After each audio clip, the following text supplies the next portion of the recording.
series po ay Open Heaven pa rin po. So ang title po natin, ang plano ng Diyos pa rin ang mangunguna sa buhay po natin. So tungayan po natin sa Jeremiah 29:11 po. Sapagkat batid kong lubos ang mga plano ko para sa inyo, mga planong hindi ninyo ikakasama, kundi para sa inyong ikakabuti. Ito'y mga planong nagdudulot sa inyo ng kinabukasan, punong-puno ng pag-asa, punong-puno ng pag-asa. Amen? So, marami pong pagkakataon po sa buhay natin na tayo po ang nasusunod. Kadalasan po nakakalimutan po natin na pakinggan po ang payo ng iba. Kung kaya naman po, kapag tayo'y bumagsak, hindi na po tayo makabangon. Parang sabi ko, may kulang minsan namin ko. Ngunit, ganun pa man, dahil sa pag-ibig po na katapatan ng Diyos po sa buhay natin, tayo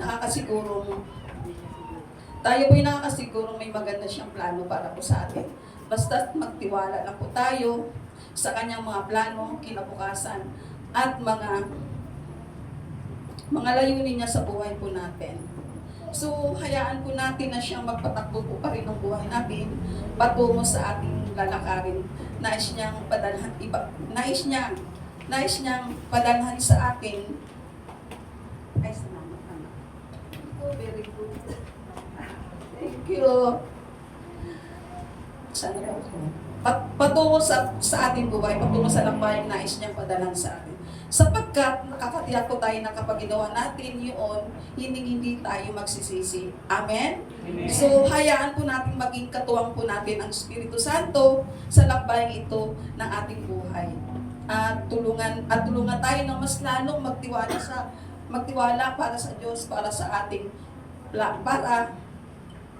kinabukasan na kung saan ang plano ng Diyos ang siyang masusunod at hindi ang sa atin.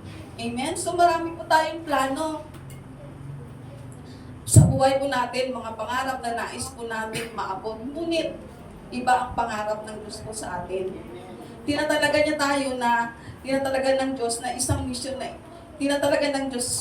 sa isang misyon na ito at paghahanda sa mga pagsubok. Na pagdadaanan po natin, ang mabigo po tayo, masaktan, lumuha, mawalan, at magdusa.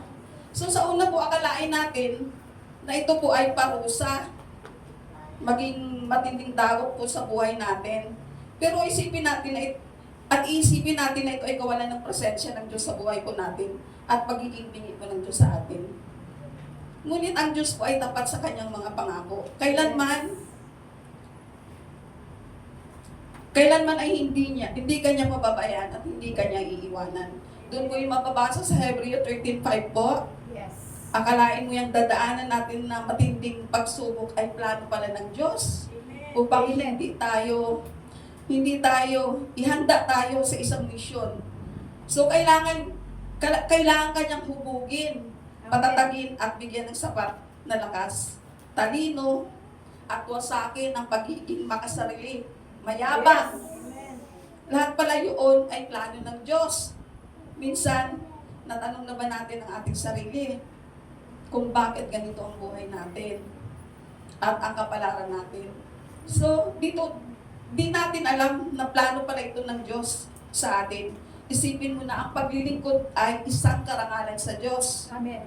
Malaking pagtitiwala niya sa atin dahil tayo ay karapat-dapat at pinili niya na maglingkod sa Diyos.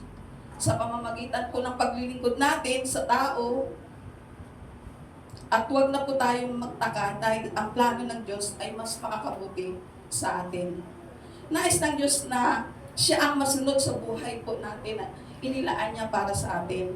Napakabuti po ng Diyos dahil ang plano niya ay mabuti at tama. Kaya tayo ay pinili niya para sa magandang plano niya sa atin. Kagaya ng nakasulat sa Biblia, may plano ang Diyos para sa ating lahat. Amen? So, ang ating pinaka-conclusion po dito sa Romans 8:28 po, alam natin sa lahat ng bagay ay gumagawa ang Diyos ng para sa mabubuti. Kasama ang mga nagmamahal sa Kanya. Silang mga tinawag ay sa Kanyang layunin. Amen? So, kaya pag ang plano po ng Diyos, ang susundin po natin, magbubukas po ang kalangitan.